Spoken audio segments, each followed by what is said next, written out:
अखंड हिंदुस्थानचे आराध्य दैवत स्वराज्य संस्थापक छत्रपती श्री शिवाजी महाराज यांची 393वी जयंती सोलापूर शहर व जिल्ह्यासह राज्यभरात जल्लोषात साजरी करण्यात येत असून यंदाही सामाजिक ऐक्याचा संदेश देत 18 पगड जातीला सोबत प्रत्येक समाजातील एक व्यक्तीची श्री शिवजन्मोत्सव मध्यवर्ती महामंडळाच्या वतीने विविध पदावर नियुक्ती करण्यात आली आहे।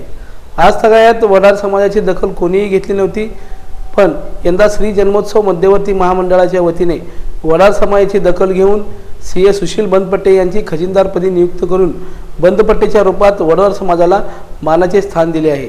वडार समाज वारकरी संप्रदायाच्या हस्ते सिंहासनाधीश्वर छत्रपती शिवाजी महाराज यांच्या पूजेचं आयोजन करण्यात आलं होतं। छत्रपती शिवाजी महाराज यांच्या भव्य दिव्य मूर्तीस वडार समाजाच्या मानकऱ्यांच्या हस्ते पुष्पहार घालून महाआरती करण्यात आली। त्यानंतर उपस्थित वडार समाज वारकरी संप्रदायाचा सत्कार ट्रस्टी अध्यक्ष नानासाहेब काळे, उत्सव अध्यक्ष सुभाष पवार, राजन जाधव यांच्या हस्ते करण्यात आला। या प्रसंगी नानासाहेब काळे, राजन जाधव, भाऊसाहेब रोडगे, सुभाष पवार, सीए सुशील बंदपट्टे, वडार समाज वारकरी संप्रदायाचे महेश अलकुंटे, संतोष शिरकल, राजाभाऊ कलकेरी, अशोक यंपुरे, अशोक भांडेकर, विकास विटकर, श्रीनिवास यंपुरे, बंटी यंपुरे, कुणाल धोत्रे, राहुल भांडेकर, सूरज कन्नुरे, संजय यंपुरे, युवराज बंदपट्टे, बालाजी यंपुरे, विमाशंकर बंदपट्टे, मनोज विटकर, गोपाळ पात्रोड, सिद्धराम बंदपट्टे, नागेश भांडेकर, पंडू कुलकर्णी, विकी भोसले, नरेंद्र अलकुंटे यांच्यासह मध्यवर्ती महामंडळाचे सचिन स्वामी, देवीदास घोले, प्रसिद्धी प्रमुख वैभव गंगणे, बसवराज कोळी यांच्या समवेत वडार समाज मोठ्या संख्येने उपस्थित होता।